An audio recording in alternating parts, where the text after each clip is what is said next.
course, those are the thoughts of Malaysians with regards to the private retirement scheme, yes, launched by, of course, our Prime Minister in July 2012. And of course, rejoice all those of you who are looking for financial freedom in your golden years. So, That's right. Excited? A bit too early. Of course, it's good to think ahead. Young people nowadays see never think good about to it. think ahead. You know, young people like me, you know, need to be educated on things like this. And this initiative, young people like me, you know, this initiative in particular is designed to help boost, complement and supplement your existing retirement saving plans. Yes, exactly. Especially to complement the EPF scheme. So to find out more about this PRS initiative in particular, we have a special guest, our usual and regular face on the show. Suspect. Of course, welcome back, Mr. Ming. Long time never see you. You still look as young as ever. Thank you so much. Thank you. Your secret is... Thank you for the compliments. Your secret is, of course, financial freedom lah. So, of course, you don't have to worry when you sleep at night, is it? Yeah. work less, make more. Work less, make more. Yes. I like That's that. the ideal motto. And of course, people outside, of course, our viewers out there watching, of course, especially those interested in saving for their golden years, yeah. Malaysians have been dependent on the EPF, or Employees Provident Fund. It's the mandatory retirement scheme for Malaysians, yeah. So, is it a good time for Malaysians to finally have more choice when it comes to retirement schemes? Yes, I definitely think that this private retirement scheme is a very important scheme that the government actually have introduced to help complements, supplements the existing EPF. Because EPF survey has shown that two things. Number one, average EPF members, when they retire, you guess how much they have? On average? Yeah, on average. By the time they are 55. 55, I'd say around 200,000. 200,000, yeah. Slightly less than what you suggested. 173,000. 149,000. Oh wow, okay. And that's supposed to last them 20 or 25 years until they retire. So that's a challenge. And secondly, average EPF member also, they will finish 70% of their money within the first 10 years. Within the first 10 years? So then the next 10, 15 years, what are they going to depend on to really support them? I see. So that's why government actually started this private retirement scheme so that Malaysians can save more for their retirement. Excellent, excellent. So it's a private initiative as well as government linked, yeah? Yes. Where there are 8 banks. The 8 banks in Malaysia have been authorized to provide these particular plans, yeah? Yes. So the particular benefits, because both of us are too young to comprehend. Yeah. So that's why Enlighten us. that's why the young people like you should contribute early. Because the earlier you start, the easier it becomes. Right. No? So basically, the government actually have appointed a government body called Private Pension Administrator to oversee the whole private retirement scheme contributions. And they got 8 banks or unit trust and insurance company to manage the fund. Right. So the benefit, number one, of course, is that some people say, I don't want to put all my eggs in one basket. So don't want to put everything in EPF. So now you get to put into another scheme. Now, next benefit is that in EPF, when you actually invest, you just put into EPF and then you let EPF manage for you. Yes. Yeah. So they declare 5%, you get 5%. They declare 6%, you get 6%. Right. Now, here the difference is you get to select the funds. So if you are young people, like both of you, you can get to select higher risk, higher return fund. So such a nice guy. Yeah, if you invest smartly, you may get 10%, I see. 15% return. Wow. No? Right. So of course, if you are conservative, you can select a more conservative funds. The third, last but not least, the benefit is it also offer you a tax relief. Right. So which means to say that if you contribute to this EPF, this private retirement scheme, you can get to enjoy tax relief up to 3,000 ringgit. 3,000 ringgit tax relief per annum, yeah? Per annum. So this is something pretty rare offered by government. And here's the thing, does it work in tandem with the EPF in the sense that if you contribute X amount to the EPF, if you choose the PRS as well, will you get to take out a bit that you give to EPF to put in PRS, or you must fork out more from your main salary? Okay. So this is a very good question. Actually, a lot of people got confused about that. Right. So basically, as far as EPF is concerned, what you need to do is whatever EPF remain, deduction is no change. Okay. So whatever PRS scheme, you got to actually fork out again. I see. So it's more your cash deduction, money. yeah? cash money. Yeah. So the idea is to have more saving, is it? Yes, yes. And now how do you select the right fund, especially those working in companies and all that? Do the companies do it for them, or can individuals select on their own? Well, yes.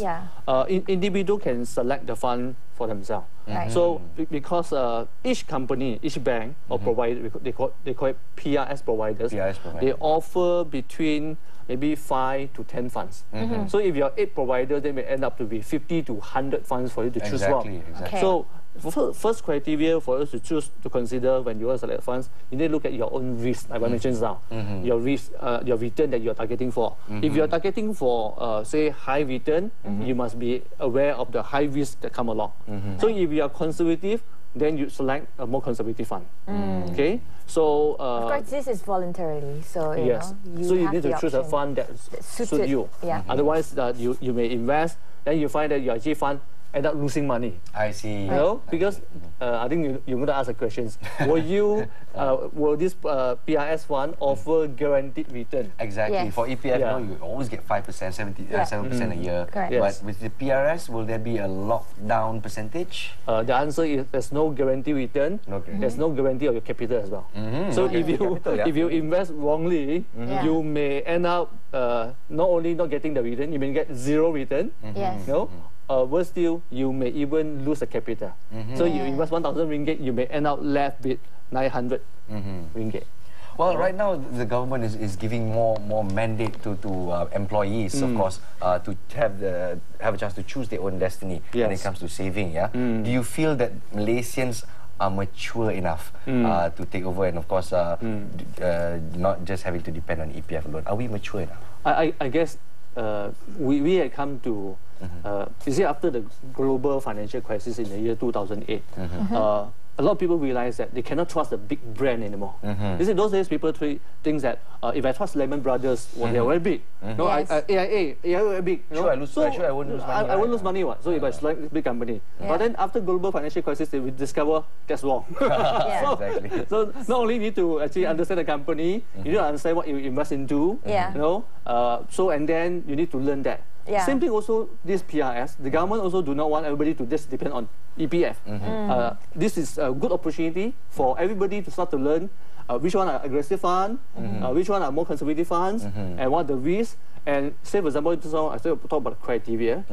If you happen to want to actually invest in the aggressive fund, you know, and then you need to know which of out the 8 providers offer a very good track record, very competitive, very competitive prices also that allow you to achieve your target.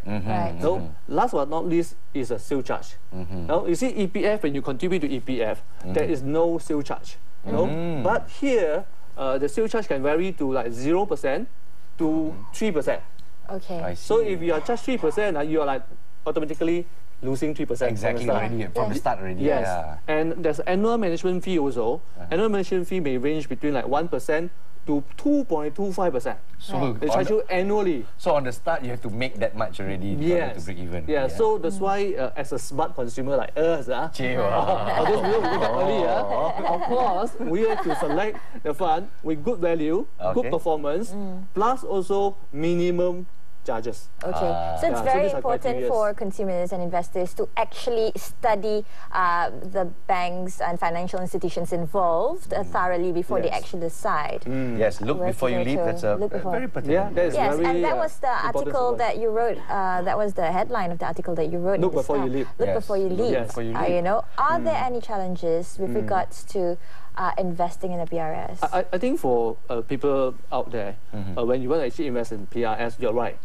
Now you got 8 providers and you got 50, 100 funds. Now, basically you have 2 choices when you want to actually select a fund. Okay, number one, you can either go to individual bank. You know, but you need to know that if you go to Bank A, Bank A will say Bank A PF fund the best. And then Bank B will say Bank B's fund is the best. Now, if you don't want to be trapped into such a situations, you can look for another category of people called corporate PRS advisor. I see. Okay. So this corporate PRS advisor, they will be able to help you to, based on your risk, based on your age group, select the fund from the right company with the minimum charges. So will this consultants, will they be attached to any banks? Will they be biased, or they are will not. be They are the independent financial advisor, licensed by security commissions. Excellent. Yeah. So that's why our government also now getting very proactive. They realize that the problem that people may face, so they appointed a few independent consulting firms to assist young people like you to select the right fund so that you have a lot of money when you retire. I always feel good Suka when you it dia panggil you young. Yeah. That's why I'm financial advisor. Yeah, that's why you're doing what you're doing. But last but not least, of course, clear any confusion with especially EPF contributors who've been doing it a long time. Yeah. Now, the PRS is also split into two accounts, I understand. Yeah, just like EPF, account A holds 70% and account B is 30%. Yes. With the EPF, you can do partial withdrawals with certain criteria. Can you do that with the PRS as well? Yeah, you can do that. Account A, 70% of it, you cannot actually withdraw. You can leave it up to 55, maybe later 60 years old. Okay. Account B, 30% of it, you can withdraw once a year. Once a year? Yes. Okay. All right. But when you withdraw, there is a tax penalty of 8%. Ah, I see. so There's 8%. I guess to discourage people from withdrawing that often. Because in the first place, they actually offer you a tax benefit. Remember, they offer you a tax relief. A tax relief. So you may enjoy the tax relief, or say, for example, you're in a 20% tax bracket. So now when you want to withdraw it out, they want to actually penalize you the 8%. I see. Of course, like what you say, they try to discourage you from taking the money out. Yeah. Well, because the whole point is to, for the golden years anyway. Compound it. Well, with EPF, you can only draw with certain criteria, say for housing, for computers, so on and so forth. With PRS, will there be those certain criteria as well, or anything you want for 1 year? Yeah, for PRS, there's no reason. No reason. Okay. So you don't have to give any reason. You can just withdraw the 30% of it, and you can clear up the whole 30% once a year if you want to. Provided you pay the 8%. Exactly. Yeah. So there's an 8% tax penalty. Yes. There. Anyway, Okay. the provider will take the 8% from you. So it's not that give it everything to you and then you pay later. Okay. So they will deduct 8% from you, and then you will take the balance, and that's how it goes. That's how it goes. Now, Mr. Yap, how can, you were mentioning earlier about the consultants that could assist the public, members of the public, with regards to choosing the right institution. Where can they find out more about how to contact or be in communication with this advisors? The public can go to Security Commission website. Okay. Okay. They can also go to FIMM website. FIMM, Yeah. So they basically search FIMM or search Security Commissions. So from there, you can look at the list of the consultants who can actually help them to select the right PRS funds. Very good, very good. Thank you so much. You've given me quite a few tips as well. I'm opening my computers right after this. I'm going to check out the guidelines as well. I mean, it's especially for viewers out there who are in the youth bracket. It's timely that we start as early as possible. That's how to maximize the returns on your private retirement scheme. 2 points to note before we wrap things up. Number one, do your homework, as Mr. Yap has kindly pushed forward earlier. And number two, which is a bit more abstract, is to know yourself. Basically, is to really analyze the kind of person you are, the kind of risks you take, and that will determine the kind of fund that will be maximized for you. Yes. Very good. See, I can do your job already. I need a blue coat, I need a red tie. You have to be careful, Mr. Yap. All I need He's to know, taking over. all I need to do now is to find some knowledge. I guess I'm grey hair.